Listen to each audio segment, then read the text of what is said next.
It's the AA Division IV Championship, the Grafton and Christiansburg from the Siegel Center. Yeah, Grafton getting to this point after winning that state semifinal game by convincing margin. Christiansburg knocking off Potomac Falls, the reigning two-time state champion. This game, typically the last game on the Saturday night at the Siegel Center in the state tournament, always a classic one. Will this one be another one?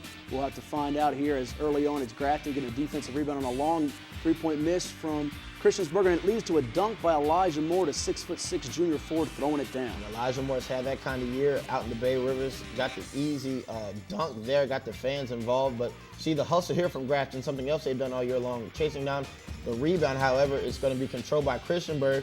But the active hands deflected right to Christiansburg. Layup no good. And you just see both teams really right now fighting for the loose basketball. Unfortunately for Grafton, it leads to a lane for Christiansburg. Yeah, 6'3" senior forward Zach Davis with the bucket there. This seems to be a game of runs here. As you see right down the lane goes Christiansburg's Brandon Motley. He's going to play his college football at Virginia Tech, getting some work done on the basketball court as well. Christiansburg now with the jump shot. It is good for Jordan Price, the senior guard, and Christiansburg hanging right there with Grafton early on. Clippers going to come right back, though. Mid-range jumper from the right side will beat the buzzer and will fall. Coming back again, this time on defense, are the Clippers.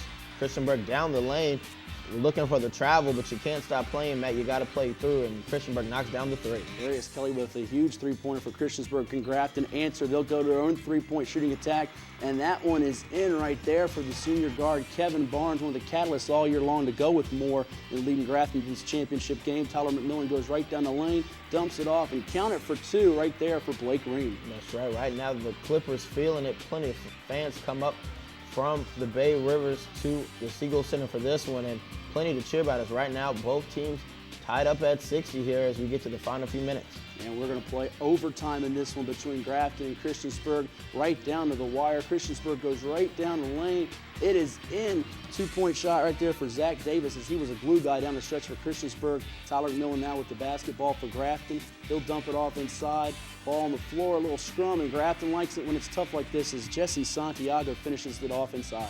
Christiansburg with the top of the key. They're looking inside. They get it all the way to the cup. Nice up and under move, and the kiss off the glass is good. And this one, as you said, looks to be going down to the wire. Another classic Saturday night finale at the Siegel Center.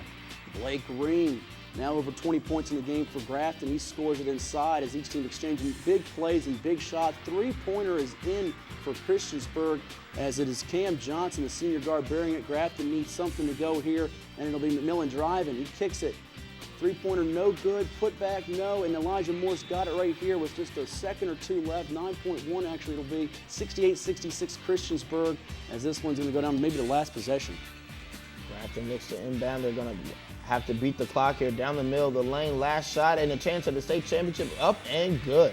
Three-pointer is in right there for Grafton, and you see the Christiansburg fans and the Grafton fans very anxious right now on the edge of their seats. They bring in Coach Jeremy Jordan, and you see Coach Sean Good of Christiansburg as they're talking about the clock right now, seeing what the situation is. Christiansburg just needs to inbound it and let it run out, and they will do that. They are state champions, ending what was a terrific season for Grafton in heartbreak fashion here, as Christiansburg gets the win in a tight one down the stretch in overtime over the Clippers from Grafton. That's right. You see both teams just playing their hearts out. Unfortunately, only one team can win, and the hard work will go to Christiansburg. Christiansburg victorious over Grafton as they pose for the championship picture now. 70-69 the final in overtime. Darius Kelly with 15 points, including those four big three-pointers. Zach Davis had 14, Blake Green with 26, and Kevin Barnes with 24 for Grafton.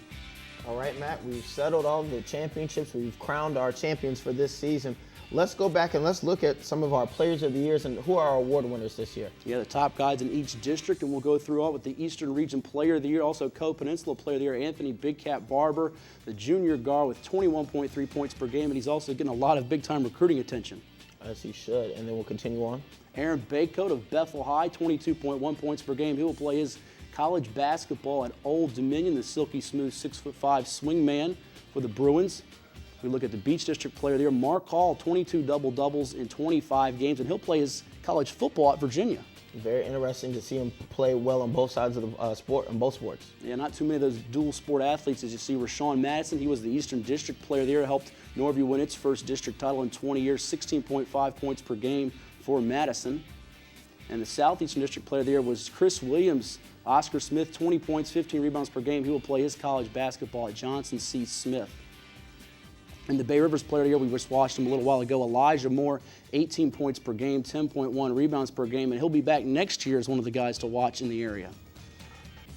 Guys that are college bound, Zach Johnson helped Kingsport pull the upset of Lansdowne in the regionals. He's going to play at Army.